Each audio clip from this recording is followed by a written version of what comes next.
ખાંડ નિયામક દ્વારા ગણેશ સુગર ફેક્ટરીમાં સરકાર નિયુક્ત બોર્ડને પુનઃ 1 વર્ષ માટે એક્સટેન્શન આપવામાં આવ્યું છે, જે કાયદાની વિરુદ્ધમાં છે. આ અંગે સરકારમાં અનેક વખત રજૂઆતો કરી છે, પરંતુ સરકાર પણ આંખ આડા કાન કરી અને જાણે કે સરકારે સોપારી લીધી હોય અને ગણેશ સુગર ફેક્ટરીને નબળા લોકોના હાથમાં આપીને એને બંધ કરાવવા માટેની પ્રવૃત્તિ સરકાર પોતે કરી રહી હોય એવું સ્પષ્ટ રીતે ફલિત થાય છે. વહીવટકર્તાઓ દ્વારા જે પ્રમાણે વહીવટ કરવામાં આવી રહેલો છે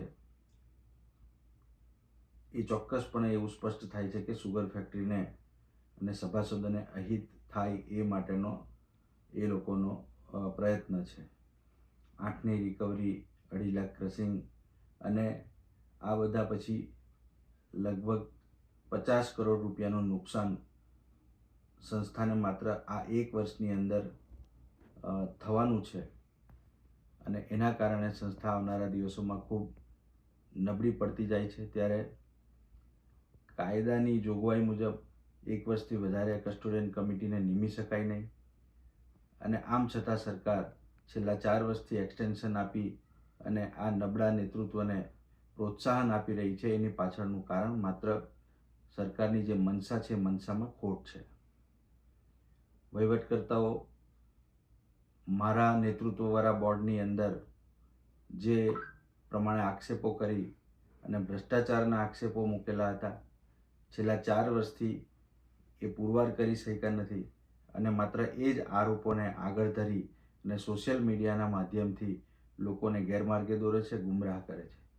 ત્યારે મિત્રોને હું કહેવા માગું છું કે સરકારી તપાસ એજન્સી પણ તમારી છે અને સરકારની તમામ એજન્સીઓ જે છે એ તમામ એજન્સીઓએ કેન પ્રકારે મને સંડોવાનો પ્રયત્ન કર્યો છે, પણ એમાં તેઓ ફાયવા નથી.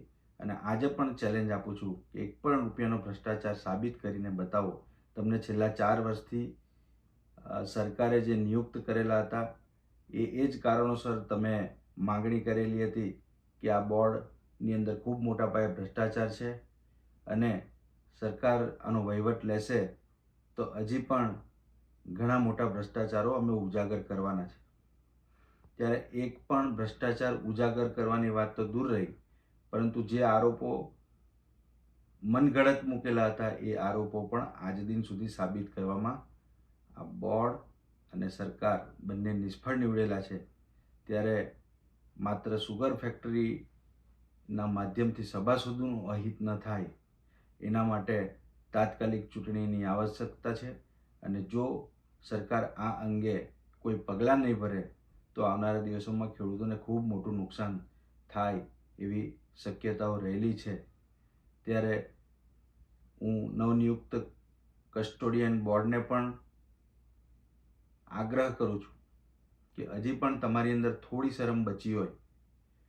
બધા જાણે છે ને અમે પણ જાણીએ છીએ કે તમારી કોઈ તેવડ નથી, માત્ર તમે સરકારના આથા બની અને ભારતીય જનતા પાર્ટીના નામે સત્તા ઉપર ચડી બેઠા છો, પરંતુ વહીવટ હજી પણ કથળેલો છે. એને સુધારવા માટેનો સમય તમને મળ્યો છે, તો એનો સદુપયોગ કરી અને બીજી જગ્યાએ ધ્યાન ભટકાવવાને બદલે સંસ્થાના સુચારુ સંચાલનમાં, એના ઉત્પાદનમાં અને ઉચ્ચ રિકવરી સાથે સંસ્થા આગળ વધે એ દિશામાં હજી પણ ધ્યાન આપો તો હું માનું છું કે આ સંસ્થા હજી પણ આગળ વધી શકે એવી સ્થિતિમાં છે. વિશેષ વાત કરવી નથી. આગામી દિવસોની અંદર જો આ જ પ્રમાણેનું વર્તન સરકારનું અને કસ્ટોડિયન કમિટીનું રહેશે તો તમામ ગામડાઓ ખૂંદી અને સભાસદોને જાગૃત કરવા માટેનો પ્રયાસ હાથ ધરવામાં આવશે અને એના માટે સંપૂર્ણ રીતે લોકોને જાગૃત કરીને સરકાર વિરુદ્ધની અંદર જે સહકારી સંસ્થાઓને તોડવા માટેનું કૃત્ય સરકાર દ્વારા થઈ રહેલું છે એના માટેના પગલાં ભરવામાં આવશે. આભાર.